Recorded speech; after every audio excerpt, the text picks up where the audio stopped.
Welcome to step 4. In this step, we're going to talk about solar and terrestrial radiation and atmospheric absorption of that radiation. And this is really the crux of the greenhouse gas argument.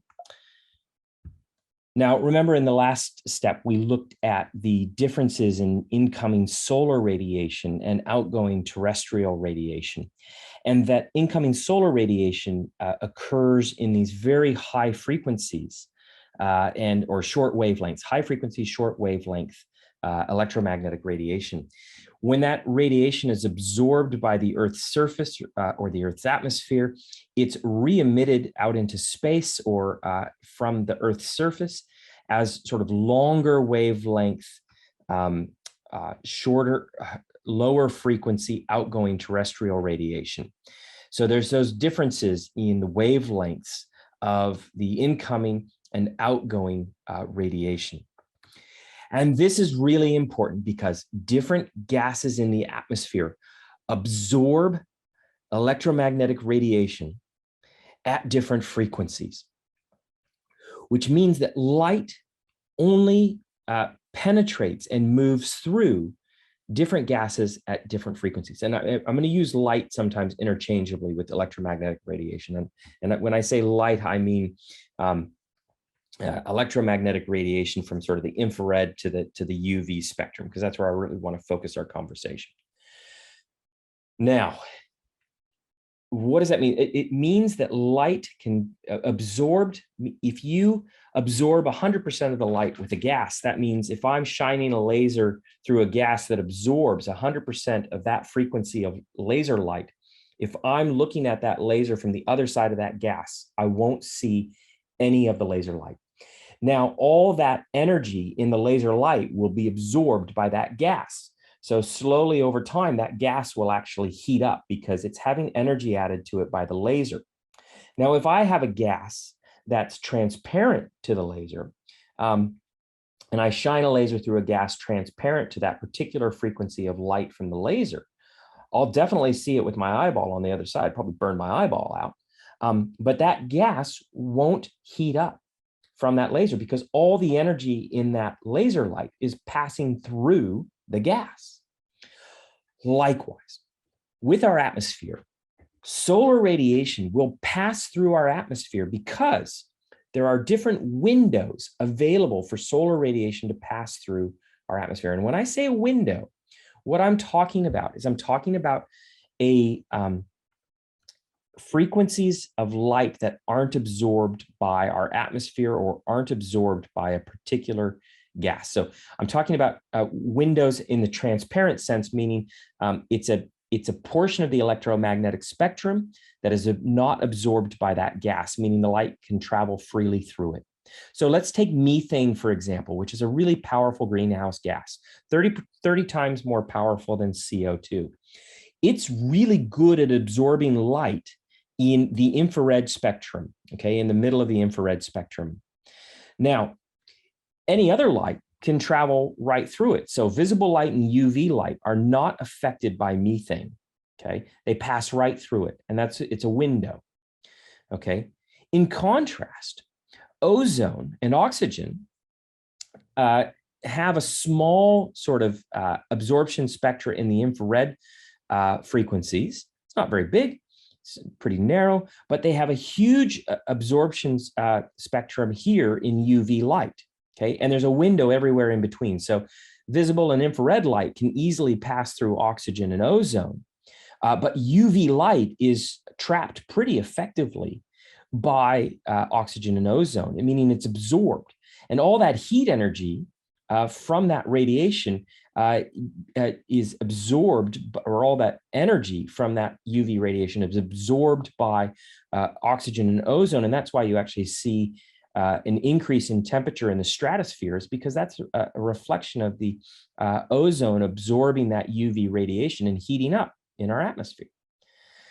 Now, carbon dioxide has a complicated relationship.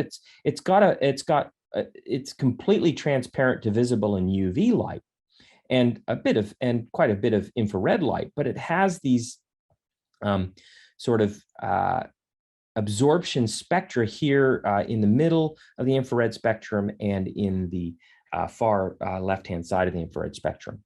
Okay, and I'm getting to the point here. This is important. Water vapor is a huge absorber of infrared radiation. If you want to hide from an infrared camera, you find some water vapor and hope that your infrared emissions are somewhere in these absorption spectra and not in the windows.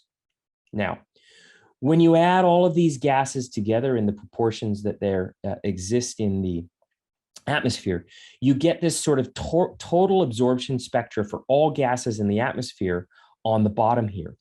And what's important to notice here is not the peaks and the plateaus, but the valleys. These valleys are what we call the atmospheric windows. Okay, these are where electromagnetic radiation can travel freely through the atmosphere.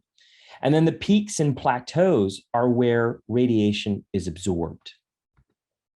Now notice that sunlight has a great big open window, and all the energy that sunlight delivers to Earth has a great big open window here, okay, in the visible light spectrum. So lots of energy is able to get through the atmosphere and impact on the surface of the Earth. When it impacts on the surface of the Earth, it's absorbed by the Earth and the Earth warms up. Not to 6,000 degrees Kelvin, but to about, what was it before? It was 215, about 300 degrees Kelvin.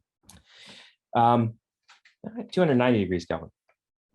Okay, so that sunlight comes in, but remember that the Earth is re-emitting radiation at lower frequencies, or longer wavelengths, lower frequencies. So Earth's radiation is re-emitting back into space through these very narrow windows in the infrared band. Now notice what's sort of hanging around these infrared windows, okay, is methane, nitrous oxide, carbon dioxide, and water vapor to a small extent. Now, if I increase the amount of methane or carbon dioxide in the atmosphere, what happens is these peaks tend to get a little bit wider and a little bit taller.